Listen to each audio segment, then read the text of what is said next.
In this video, we meet the student teams from the MSc Marketing and Creativity near the end of their program. After 3 busy terms in London, they're now in Paris at the French Fashion Institute, presenting strategies and practical campaigns to promote the different neighbourhoods they've been assigned. It's a test of analysis and creativity with feedback that adds to their learning process. The idea is that each of your group is to take care of trends in Paris. You are in charge of the promotion of an area of Paris, and the goal was to invent something very particular for the place you were in charge for, so it has to be something new. It can be a product, a service, it can be a place, it can be an event space, it could be an app, whatever, but this was the goal. And the idea is that also you're going to pitch it in 10 minutes. And also we were looking for something different than regular PowerPoint, because you are in with this idea of marketing and creativity. So this was the good opportunity to be creative.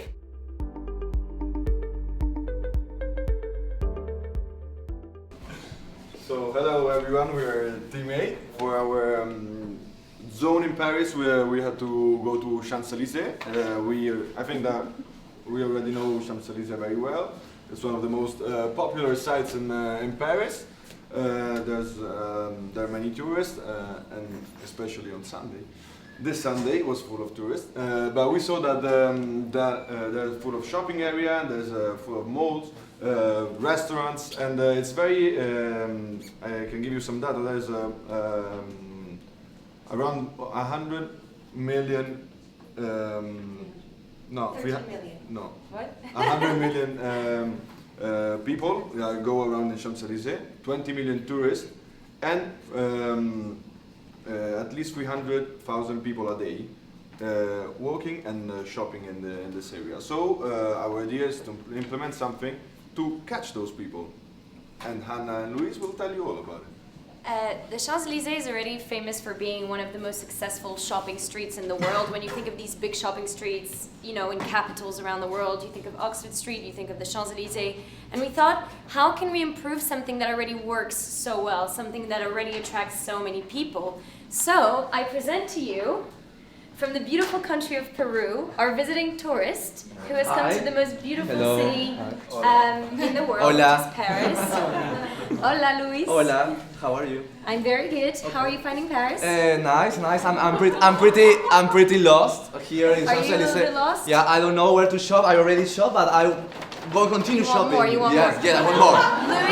Luis is a typical tourist. He has a lot of money to spend in his fanny pack. You can see he's put a lot of money in there. He's also very self-absorbed and hyper-connected. He takes a lot of selfies everywhere, and he's a little bit in love with himself, just a little bit. No. So, I Luis, know that's the other Peruvian. what is the problem for you?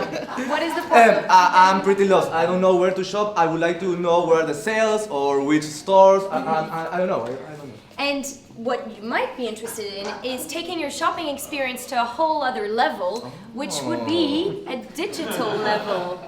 Oh, And sounds good. Sounds good? Yeah. Okay, Yeah. so how about you connect to the free Wi-Fi that we've installed on the Champs-Élysées? Oh, you have a free We Wi-Fi. have a free Wi-Fi just for you. You can Okay. connect to it. Oh. And you can download the app to Champs au Trésor. Oh, and there's a QR. Yes, there. there's a QR code. Why don't you scan it? Okay. Boop, boop. Oh. Okay.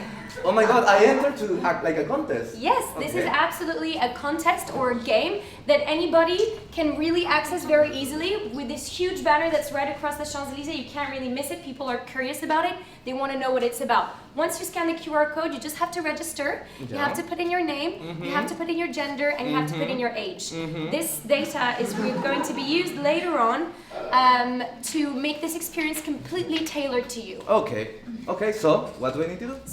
So now you need to find the QR codes. Oh, They're okay. hidden all over the Champs-Élysées. Some of them might be massive, like the one right here. Others will be really small and hidden. They can be in shops, they can be on pigeons, they can be on benches, they can be anywhere in the vicinity. And how many types of QRs do we have? There's 3 different types of QRs. There's a huge QRs like these ones, and then there's smaller ones. The bigger the QR, the smaller the prize. The smaller the QR, the bigger the prize.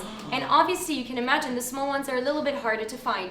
Do you want to try to find a QR code? Oh, okay, yeah. Can you check under the desk if you have any QR, please? Can you look under your desk? Yeah.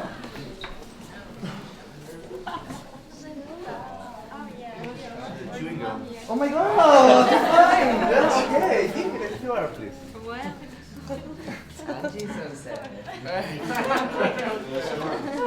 Okay, so I'm scanning the QR. Okay, okay. Congratulations! Oh. You won a voucher to spend within the next hour at H&M. There you go. Thank you. As you can see, big QR, relatively small gift. Yeah, okay. But this is just the beginning. Okay, You can okay. keep playing if you want. You can stop anytime you want.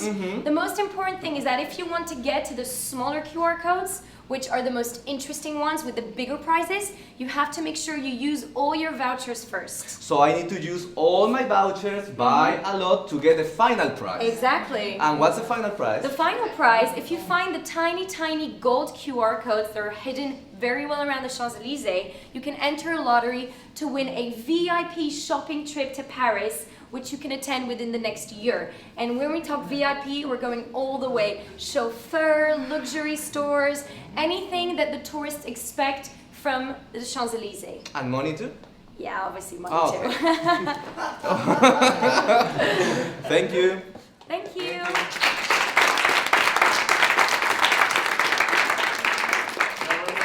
Because I think you spotted well that what is this era, which is a very well-known era, but trying to bring it to another level. And also, I mean, you were also interesting, quite good at saying, okay, there is a free Wi-Fi, so you can download the app, because mostly this is the problem. They ask you to download something, you are a foreigner, you don't have a connection, so, okay, so I say, and you, the only thing I was thinking is that the big award at the end is that a shopping trip next year. So Oh no, No, that you can during use the within year. a year. Oh, okay, you can So use we- it. So I we thought thought you about- have to wait for No, 1 no, year. no. Okay, We thought sorry. about the fact that people might be visiting the Champs-Élysées on their last day of their trip. Yeah. If they want to enter the lottery and if they win the prize, they can come back anytime within the year. So it's also a way to get people to come back to Paris. Why not? Or, start planning their next trip to Paris. What we are proposing is an application that is called MontmARTre.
So the application basically will be aimed at tourists, so people who will come to MontMARTre waiting for something that they expect, or maybe something that they don't expect, which is about the artistic creation aspect of the area.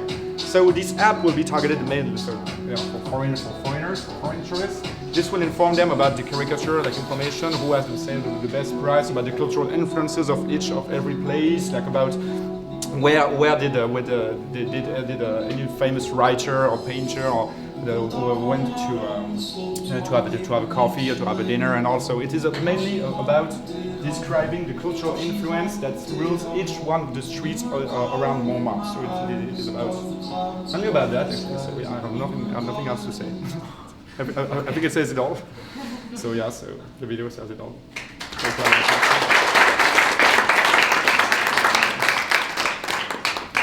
So yeah, I think what you point out with MontMARTre is really nice. I mean, the word art in it, and I just wanted to have some more questions. Yeah, of so course. this app is going to be free, Yeah. Of course. Yeah. It's going to be free. It's going to be like, okay, so I have to maybe describe a little bit more how it's going to work. It's like, so you are walking around Montmartre, and like it geolocalizes you, and so it pops up. So information pops up as long as you are walking, or you can even ask for information. Okay, so I am around here. So what is the cultural influence of this area? Which artists have been there? If I want to do like right now, if I want to get myself painted or drawn, like where can I go for at the best price? Okay. So it is like an interactive app. Okay, and it means that you imagine also that people can do some ranking, of the places they went and the explication they had. Yeah, of course. Yeah.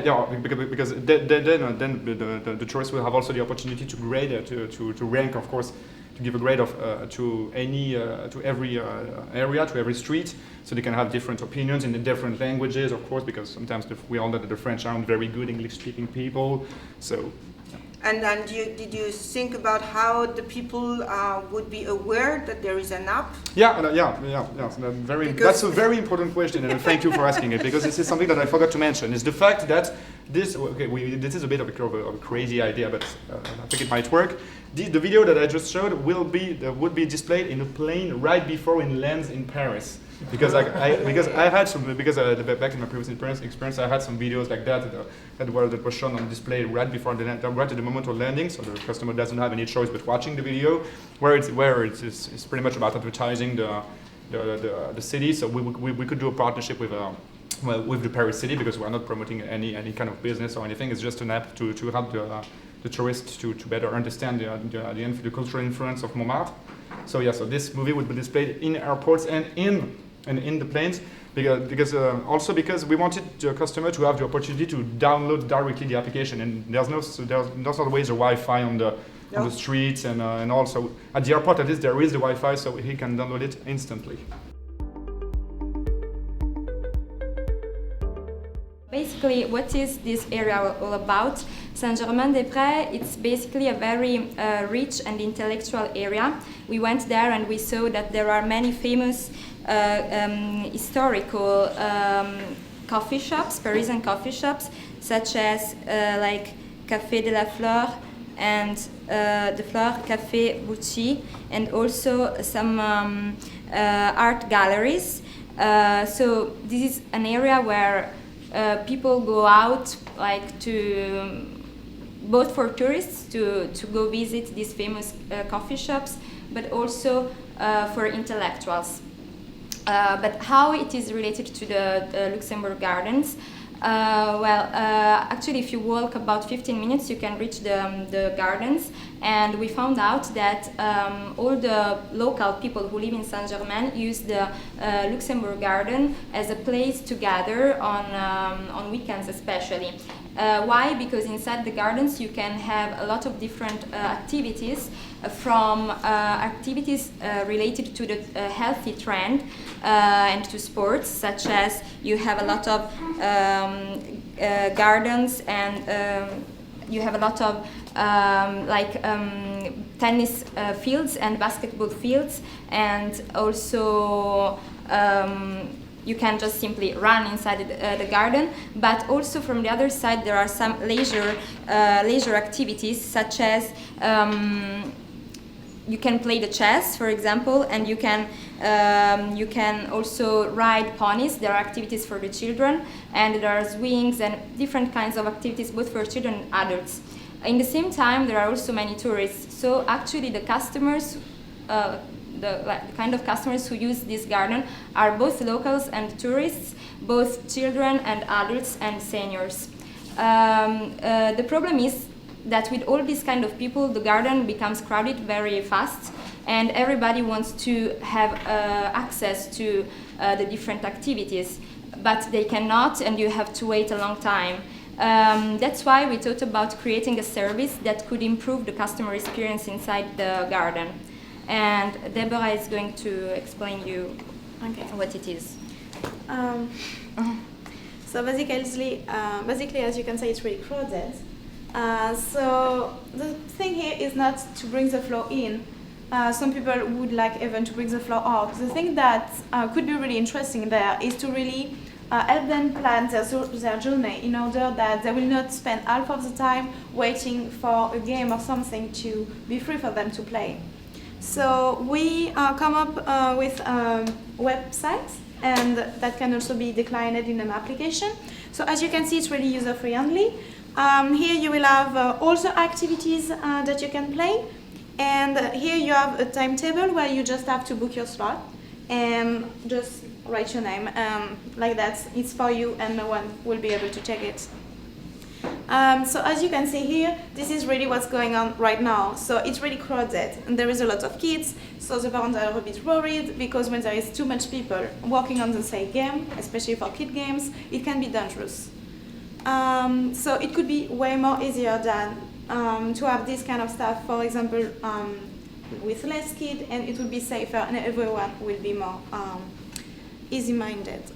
I guess you know that, for instance, the tennis on the Jardin du Luxembourg, there is a website for that, and that for the checks it's free, so you just sit down. But your idea is really to put everything together so that you can really plan your whole day. You can say, okay, so from this hour to this hour I go to tennis, this hour to this hour basketball, this hour to this hour I'll go play with the kids. So it's really like something in one space where you have your whole journey planned. And you don't have to wait, you don't have to change website. It's really an easy customer experience. Also because there is no direct website right now for the, I mean, there is the Sena. Yeah, because the Jardin du Luxembourg is not, yeah. it's belong to the Sena. Yeah. So that's why it's yeah. And so it could be good to have its own website. Okay.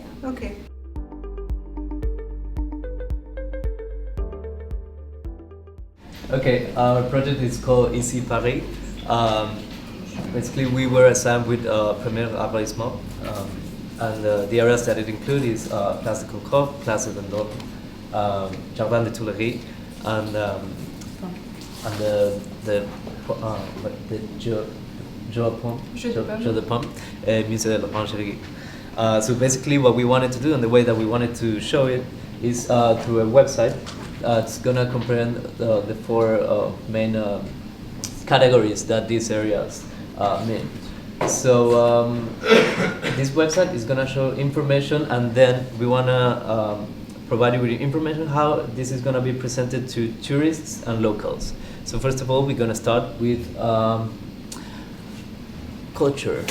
So I'm going to talk about cultural activities in that area. Actually, we're talking about the area here. You can see it, maybe not. Between the Place de Concorde and the garden of Jardin du Tuileries. And I'm going to talk about two main museums. The first one is the Jeu de Paume, which is located directly in the Jardin du Tuileries. And the Jardin du Tuileries was actually designed by the most famous gardener of the Sun King, who also did the garden at the Versailles. So actually the building where the Jeu de Paume is nowadays, the museum, the building was built mid-19th century, with the time when Napoleon III was ruling. And actually it changed a lot of times the purpose. At the beginning it was actually to host the antique tennis court. And then after, that's us. Down here, we actually went there, so this is evidence. After the Second World War, it exhibited art, impressive art, and then it changed its focus to contemporary art, painting, sculptures, and nowadays it is mainly photography and film, actually. Very interesting, you should have a look. And also the garden itself is very beautiful, especially when the sun is shining. The second location I would like to talk about, that's the Jeu de Paume from outside. See, very beautiful building. The other one is we like to talk about is the Musée de l'Orangerie. Actually, it's most famous for the Claude Monet's pictures, the collection of the water lilies. You can see it's very impressive. If you go inside, there's a room. You're surrounded by all those beautiful pictures, and if you go inside, it's a very interesting experience. And maybe it's a little bit cheesy, but if you have watched the Woody Allen's movie Midnight After Paris, there's a scene where they stand there anyway, I thought it's interesting. So there are also other very famous artists exhibited over there, Picasso, Cézanne, and a lot of different other very important. So we will get back for the... So the next section that we chose is fashion. Yes. So fashion. So we created this staff fashion to tap into the inner fashionistas of all the locals as well as the tourists.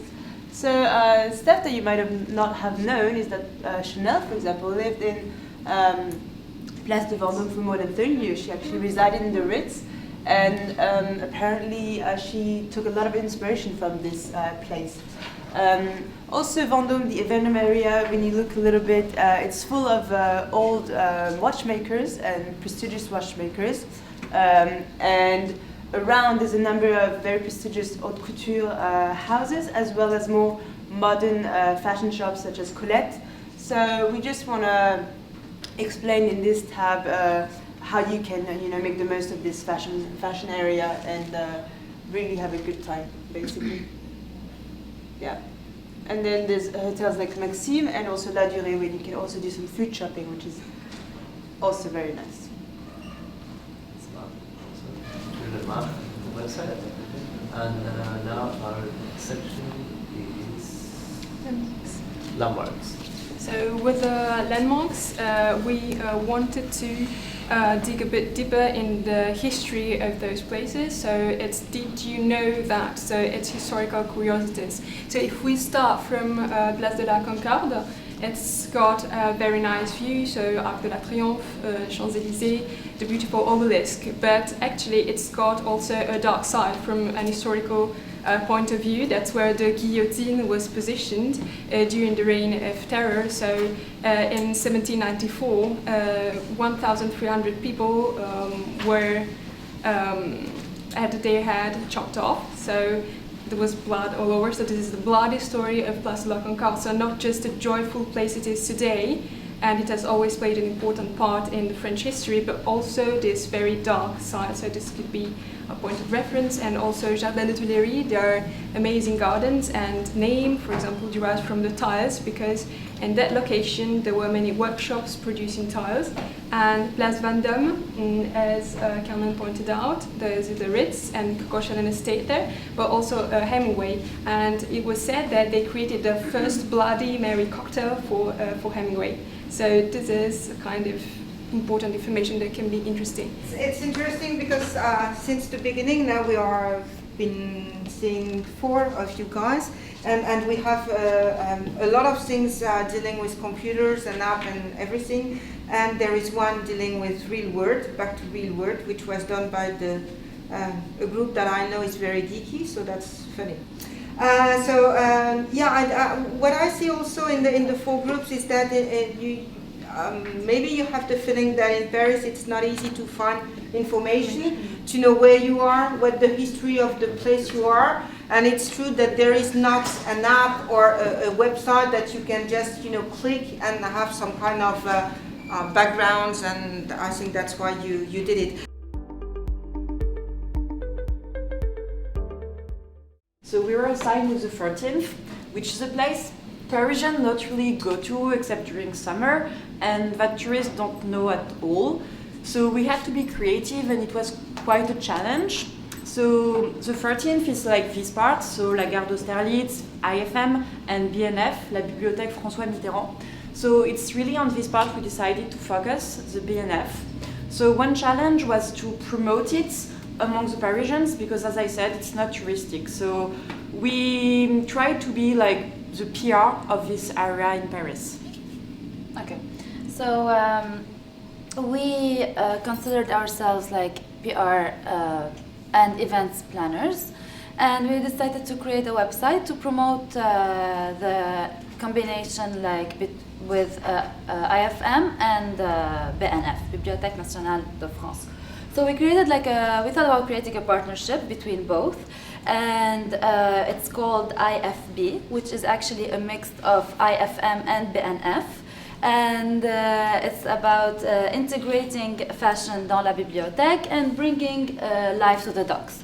So if you go to BNF, you can see that it's surrounded by huge empty spaces, and these spaces are like wasted because they are not used outside. And they are on the Seine River, which are very, very well located, and they look like docks, so we decided to call them docks. And so how we began by integrating, as I said, fashion dans la bibliothèque. Our philosophy is to bring life to the docks, to create events, music festivals, exhibitions, and like we are on this website, so people can get in touch with us. So if they have like any idea about creating a fashion show, like this, maybe the designers of the IFM can do their fashion show there, music festivals, food courts, and also like people who like also to read and go to the BNF can really take privilege of this website. So these are actually 3 pictures of the docks of the BNF that when we went there, we took them. So we can see like it's really large spaces that are not used there. And so when you, our story, as I said, so we are team 4. Say hi to Gunther, Pedro, and Sofia, and me, Nora, and Florian. So here we are explaining that this, as Florian said, that the Jardin district is very calm. No one knows about it. It's like has like the dark side of Paris because it's not animated by Parisian or by tourists. And there we are explaining about the partnership that we created between the IFM and the bibliothèque. Okay, so for the events and activities, we had like a couple of ideas. The first one is the IFB mod. So if you walk across the docks on the bibliothèque, you can see like there's a huge bridge. And the bridge actually is like artistic somehow. So maybe we can use this bridge to run fashion shows and catwalks by IFM students or by anyone who is interested to show the collection he has. And also we thought about at night we can put some lights and lighting to make it to sound it more alive. The second one is, the second events will be like fashion and books festivals. Also on the decks we can take advantage and do music festivals when the weather is good, like for example in summer, in spring, in autumn. And also we noticed there's food cars parked, but they are not centered. You cannot see them when you walk. You can just spot them, but they are not so visible to the eye. So maybe also we can do a food court combined with the music festival, so people at the same time can enjoy food and music. And the third idea we had is La Bibliothèque on the docks. So we thought about creating boxes of glass where we can put them on the docks, so people can also enjoy reading and researching outside. Because it's so inspiring when you sit there. You can see the Seine River, you can see the bridges across the river as well. So people it's a good idea to change from the inside and to go outside. I think you really went there and have a look, and I think this is exactly what is this subject about. Is really to make you walk in the city, experiment the city, see what the people are doing. And I would say, as a Parisian, I would love that the project would be possible, because I think it will bring, as you said, and I think the title you found, Bringing Life, is really cool. It's the Ile de la Cité. It is surrounded by the River Seine, and it has 9 bridges which lead to Paris. When Julius Caesar actually came there 53 years before Christ, he just found a little town which was inhabited by the Parisi, which gave their name to Paris later on. Still, when you go there, you can still find these medieval narrow streets. You can imagine the king and his wives. You can see the Palace of Justice and the old Cathedral of Notre Dame. So it's a quite dark place, and it's quite historic and tradition-rich. So actually when we came there, we found it is quite dead. There are a lot of tourists, but still it's not much alive. So we want to create this space to be more attractive, to be more young, and to be more inspiring. So that's why we went there, we had a look by ourselves. And with this video, we want to actually show you how you should see and how other people should see Ile de la Cité.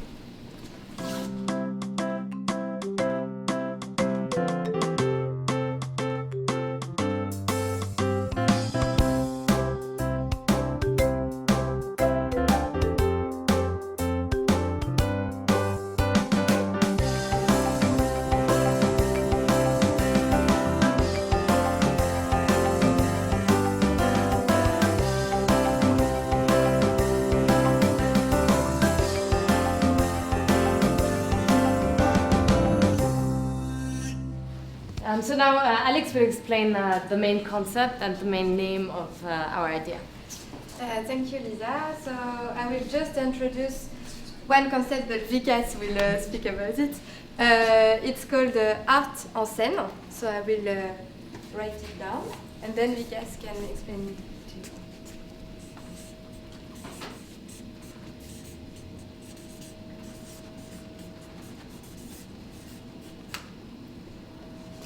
So art en scène. So the Seine is the river in Paris, and also when you say it in French, it's like the scene, the stage is the same word. So we make like a game of words with this name. Yeah, just a difficulty in pronunciation, but it's not difficult to explain the concept. So around this place, the most important trend that we catch is like people sharing. People want to share the pictures, people want to share where they were, what they did. This is the trend that will definitely exist around this place. So we try to capture this more in a different way as to how we can give people more opportunity to share. So you all know this place, and this place is very known for its Notre Dame. The highlights of it being the river, the bridges, as she explained. There's people all around, there's boats that's going, and then so it's just like an open courtyard, open auditorium where the people can stand. It's a beautiful sunny day, and it's all there. So what it needs is just a stage where people can perform. This is like an art stage where people can perform, where there can be a fashion show, where there can be a concert, an art exhibition. There can be the boats that are passed by. They can actually go through this. There's an opportunity for people to stand all around. It's like a proper square, and they can see it from a distance, and it would be really nice for them. It also gives them an opportunity to share more. It's for both tourists and Parisians, because Parisians mostly don't go there because it's filled with tourists, but this gives them an opportunity to see something new in a place that is like very historic. I mean, I was wondering what you had on your cardboard, and then it's a kind of actual, traditional painting. Well done, by the way. And I think it's nice also because just with the cardboard, you explain very well your idea. And I think this is an interesting way of explaining quickly, in a very alive way also your idea. Okay, so I guess, I would love to have that. I think it would be really nice. A nice place to go and to see things. So you have been thinking about what kind of events you could do there? A lot of things? Yeah. You said fashion show? Fashion shows, it's a proper ramp work, like for a proper ramp for like a fashion show or like a music concert. Yeah. And yeah, and also things that can be easily understandable by everyone, yes, not theater or something like that, because it's a lot of tourists in this area.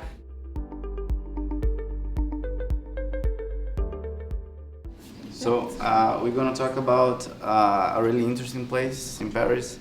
It's the Palais Royal, and it's interesting because it's in the middle of the city. Close to the main tourist sites of the city, but there is not actually a lot of tourists inside of the Palais Royal. It's most of the people that are going there is Parisian, and it's interesting because it's a garden in the middle of buildings, and a really nice place to go in a sunny day. You can really enjoy it a lot with your family, friends, and there is a specific restaurants and stores that you can find there. And we're gonna leave this video playing in our background while we're gonna explain more about this.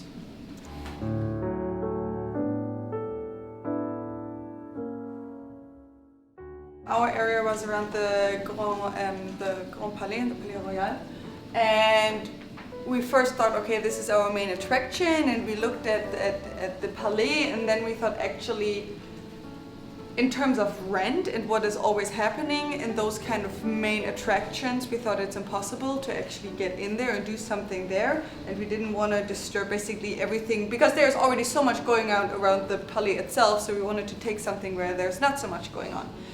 And so we were walking around, and we were quite exhausted, and we got to the park, what's next, or the garden of the Palais Jardin. And we were quite exhausted, and it was so calm in there, and people were just relaxing, sitting on benches.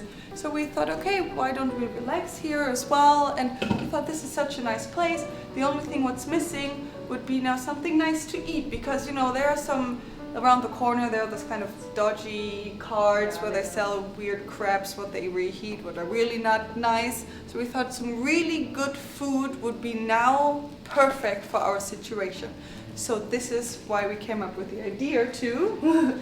Okay, so we all were in London last week, and all of you have been to Borough Market, also the Camden Market, or Brick Lane, and it's very nice to go there and have some food. You can discover food from different countries, and this is very interesting and fun.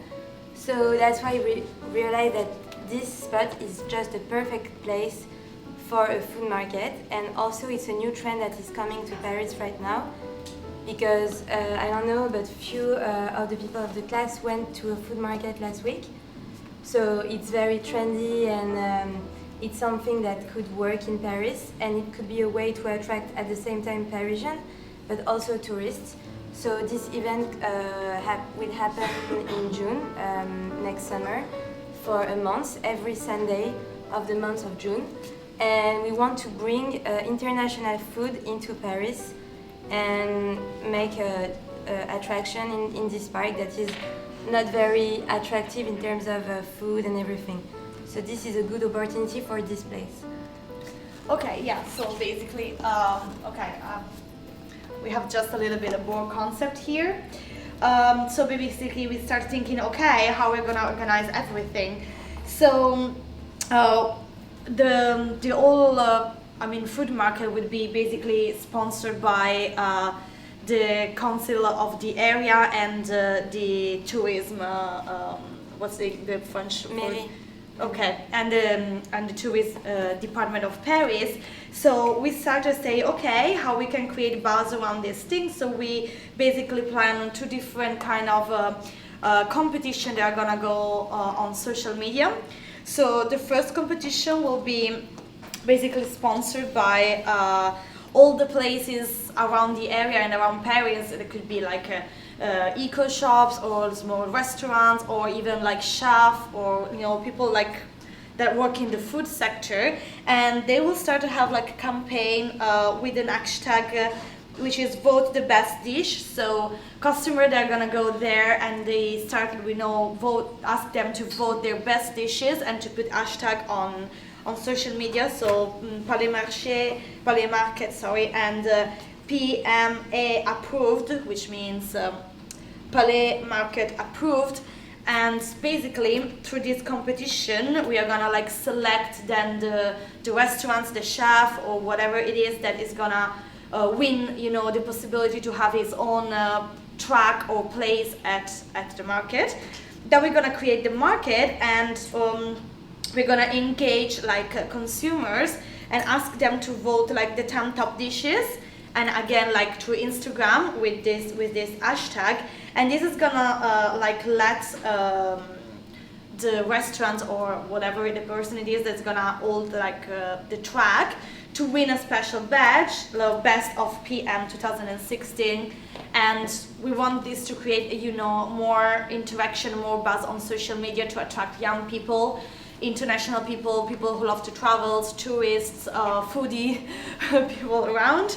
And of course, we also plan like a little bit of reward for all those engagement we ask from people. So if you go and you become, I don't know, a follower of the event, or you voted for a place, or you voted for a dish, you're gonna have like a 10% off when you actually go on a Sunday to the market to have your food. You just have to show on your phone that you are a follower of the whole event. It's lovely, and it's true that we do miss, I used to work in this area, and it's true that you need to buy some food outside of the garden and to bring it in the garden. So I think that's a cool idea. Maybe some of you went to Marché des Enfants Rouges. This is a nice place to go. This is supposed to be the oldest market in Paris, and you've got a lot of tiny stands of foods coming from everywhere. This is quite cool.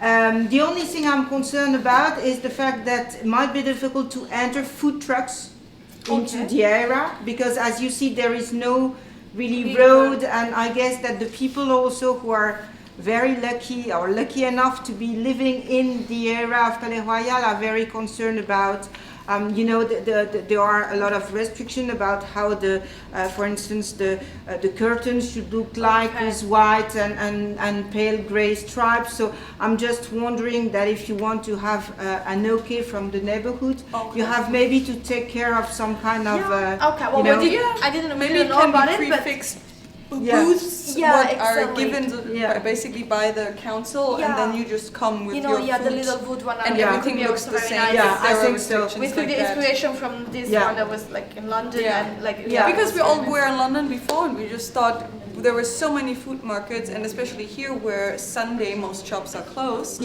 We just thought it's a great opportunity. It's going to change. Normally we have some area in the city that are going now to be open on Sunday. Okay.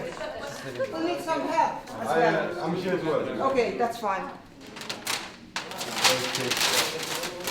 9,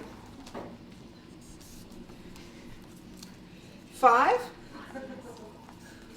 5 again, 1. Okay, so 10, 11, 8. This is the winner. Okay, this is the 11 with the 8 and then 10 with the 5. These are the two. Well done.